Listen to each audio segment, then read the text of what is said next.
ہوتی وہاں جسم بہت قیمتی ہوتے ہیں۔ جس معاشرے میں انسانوں کی کوئی قیمت نہیں ہوتی وہاں عزت کی بولی سب سے اونچی لگتی ہے۔ جس معاشرے میں انسانوں کی کوئی قیمت نہیں ہوتی وہاں بنت ہوا سرے بادات طبلے کی تھاپ پر ناچتی ہے، اور جس معاشرے میں انسانوں کی کوئی قیمت نہیں ہوتی وہاں بھوک تہذیب کے آداب بھلا دیتی ہے۔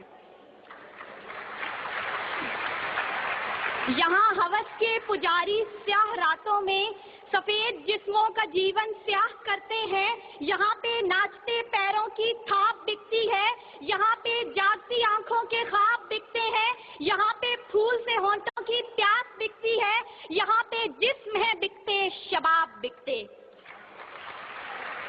عالی وقار بھوک 2 وقت کی روٹی کے عوض بنت ہوا کو ابن آدم کی ہوس کا نشانہ بننے پر مجبور کر دیتی ہے، لیکن کہیں کوئی قیامت نہیں اترتی۔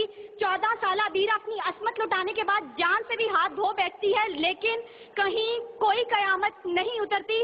تھر کی جلتی ریت پر ننگے پاؤں چلنے والی قوم کا صدر اسلام آباد کی سڑکوں پر مرسیڈیز میں سفر کرتا ہے، لیکن کہیں کوئی قیامت نہیں اترتی۔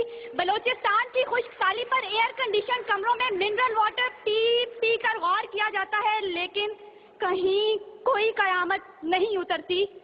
یہ شاہراہیں اسی واسطے بنی تھیں کیا کہ ان پر دیس کی جنتا سسک کر مرے؟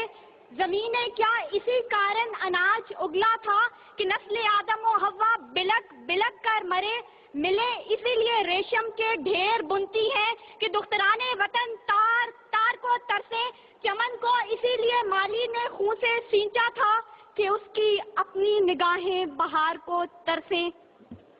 عالی وقار یہ ہے اسلامی جمہوریہ پاکستان، جہاں ہر کوئی اپنی دھن میں مگن ہے، سر کھجانے کی فرصت نہیں، دائیں بائیں کی فکر نہیں، ہر شخص بھوکا ہے۔ کوئی اقتدار کا طالب ہے تو کوئی شہرت کا بھوکا، کوئی دولت کا پرستار ہے تو کوئی پیٹ کا بھوکا، کوئی بھنگ کے ایک پیالے کے عوض اپنا سب کچھ نچھاور کرنے پر آمادہ تو کوئی طاقت کا بھوکا۔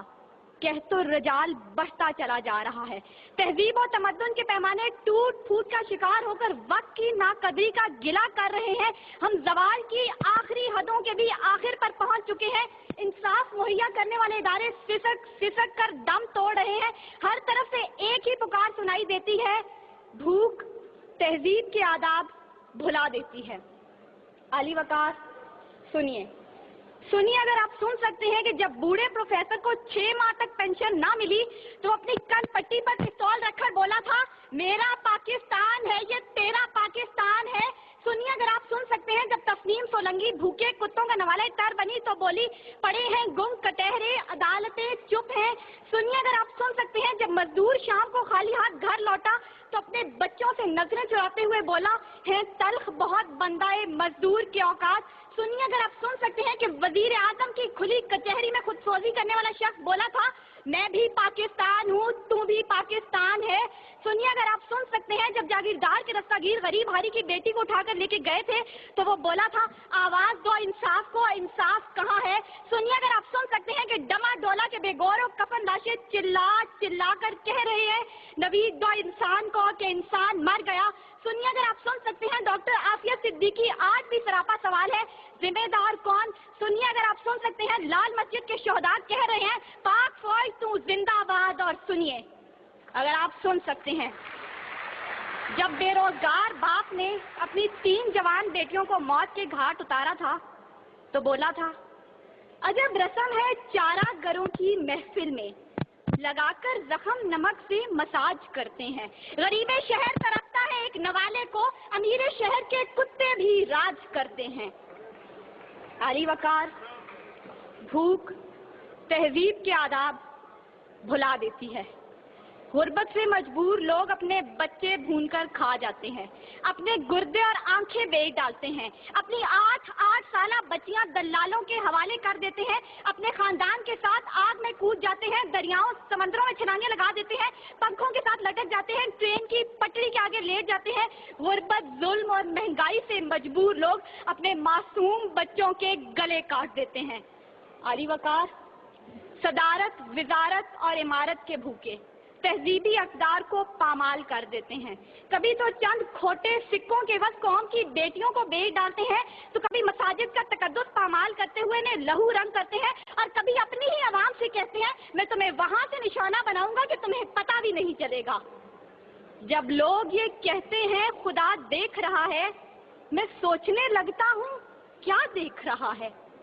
علی وقار، اس سے پہلے کہ بھوک اس ملک کو کھا جائے، اس سے پہلے کہ لہجے بے آواز ہو جائیں، سر سنگیت سب بے ساز ہو جائے، ملت اسلامیہ کی یہ بیٹی، ملک و قوم کی بیٹی اور آپ کی بیٹی آپ سے استدعا کرتی ہے خدارا اس بوڑھے باپ کا سہارا بن جائیے جس کے بیٹے نے خود سوزی کی. خدارا اس عورت کے آنسو پوئیں ڈالیے جس کی بیٹی جاگیردار کی ہوس کا نشانہ بنی. اور خدارا ان معصوم بچوں کے سر پر دستے شفقت رکھیے جن کا باپ پولیس مقابلے میں مارا گیا. ان اشعار کے ساتھ ہی موضوع زیر بحث سمیٹتی ہوں. ستم ظریفی وقت نے کلیوں کی نزاکت کو، دلوں کی محبت کو اس طرح سے مسئلہ ہے، اس طرح سے کچلا ہے کہ زندگی اذیت ہے اور سانس کی بھی قیمت ہے. کس کا ہاتھ ہے جو خون سے رنگا نہیں، کس کا گریباں ہے جو گرفت سے بچا نہیں. صدائے موت آتی ہے شہر بھر کی گلیوں سے، خون کی بو آتی ہے پھولوں اور کلیوں سے. شکریہ.